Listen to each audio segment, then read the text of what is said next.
नमस्कार मित्रांनो, memory bite म्हणजे DH माइंड ब्लॉकमध्ये तुमचं पुन्हा एकदा स्वागत आहे. आपण क्लाउड कॉम्प्युटिंगचे पार्ट्स पाहत आहोत. त्याच्यापैकी आपला पार्ट 2 आहे.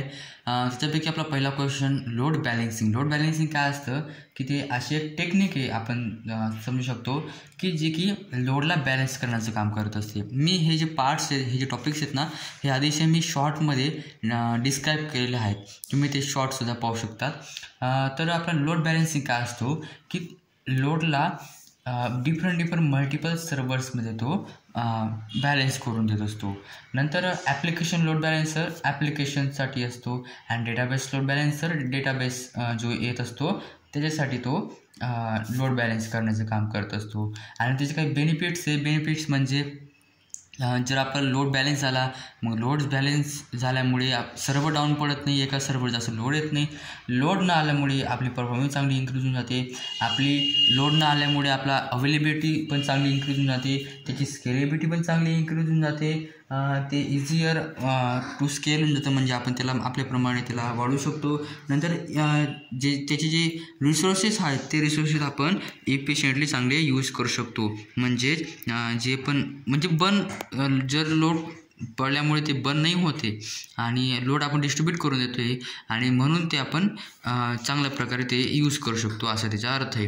नंतर आपला नेक्स्ट क्वेश्चन हायपरविजर. हायपरविजर काय असतं की hypervisor most device to support server. म्हणजे काय करतं की हे जे हायपरविजर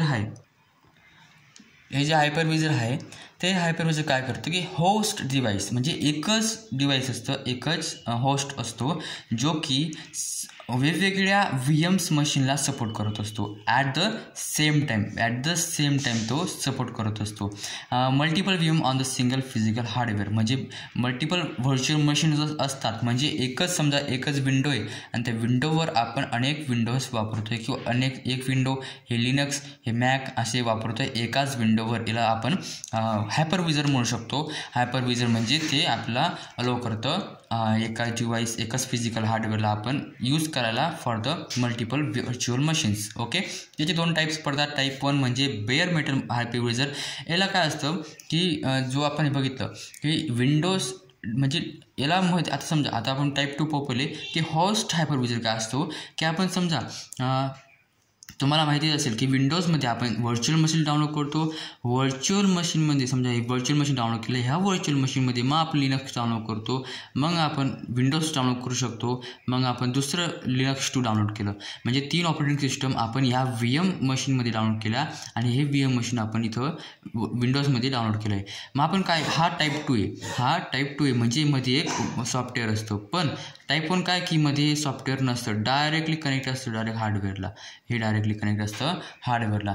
नंतर आपला स्टोरेज एरिया नेटवर्क काय करतो की connects multiple storage devices to servers. म्हणजे वेगवेगळे डिव्हाइसेस असतात जे की एक असतात की जिथे आपण डेटा स्टोअर करतो आणि ते स्टोअर करण्यासाठी तो स्टोअर कसा होईल तो हे पाहत असतो की स्टोरेज एरिया नेटवर्क. म्हणजे वेगवेगळे सर्व्हर्स असतात आणि ते वेगवेगळे सर्व्हर्सला हा कनेक्ट करायचं काम करतो आणि प्रत्येक याच्यात डेटा फास्टली तो ट्रॅव्हल करून देतो.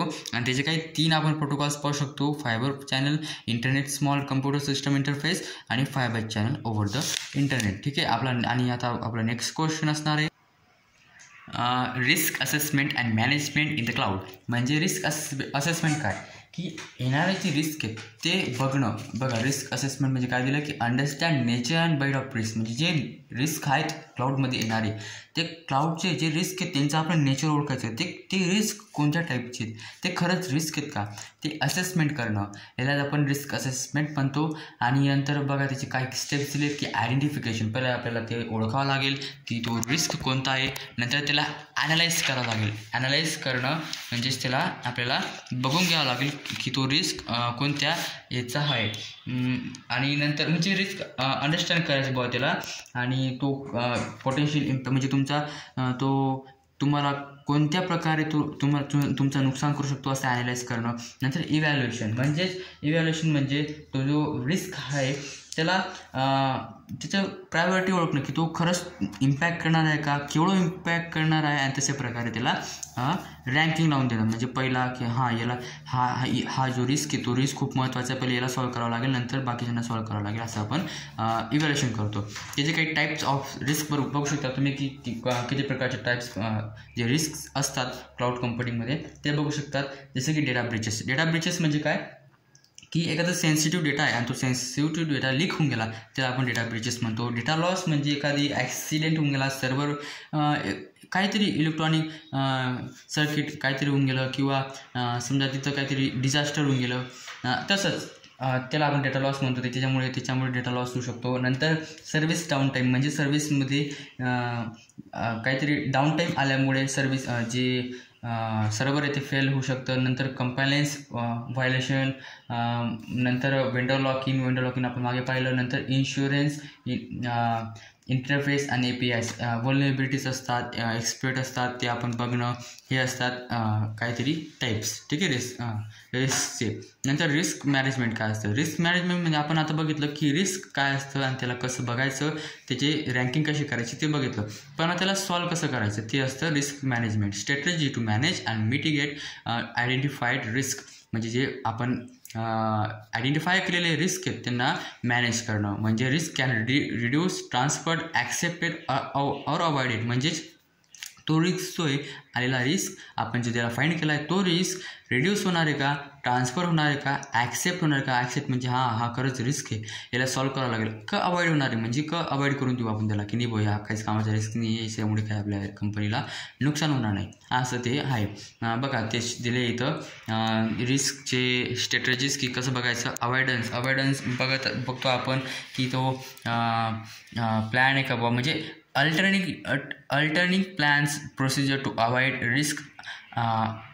म्हणजे टुगेदर म्हणजे काय करतं की आपण अवॉइड करू शकतो त्या रिस्कला. नंतर रिस्क रिडक्शन म्हणजेच त्या कंट्रोल अँड सेफगार्ड्स इन्क्रिप्शन असतात ज्याच्यामुळे आपण रिडक्शन करू शकतो. नंतर रिस्क शेअरिंग म्हणजे transferring risk to third party. म्हणजे जे रिस्क जर लहान आहे पण तो रिस्क आहे तर आपण काय करतो की त्या रिस्कला आपण दुसऱ्याला देऊन देतो जेणेकरून तो दुसरा त्याला हे करू शकतो, सॉल्व्ह करू शकतो. नंतर रिस्क ॲक्सेप्टन्स म्हणजे जर तो रिस्क महत्त्वाचा आहे तर त्याला आपण लगेच सॉल्व्ह करू, ते असतं रिस्क ॲक्सेप्टन्स. इथं आपण थांबू आणि पुढच्या भागात भेटू आपण पुढच्या पार्टले जो की असणार आहे आपला पुढचा भाग वेब ऑन म्हणजे ॲमेझॉनचे काय काय टाईप्स पडतात किंवा ॲमेझॉन काय काम करतं आणि त्याचे टूल्स कोणते ते बघू.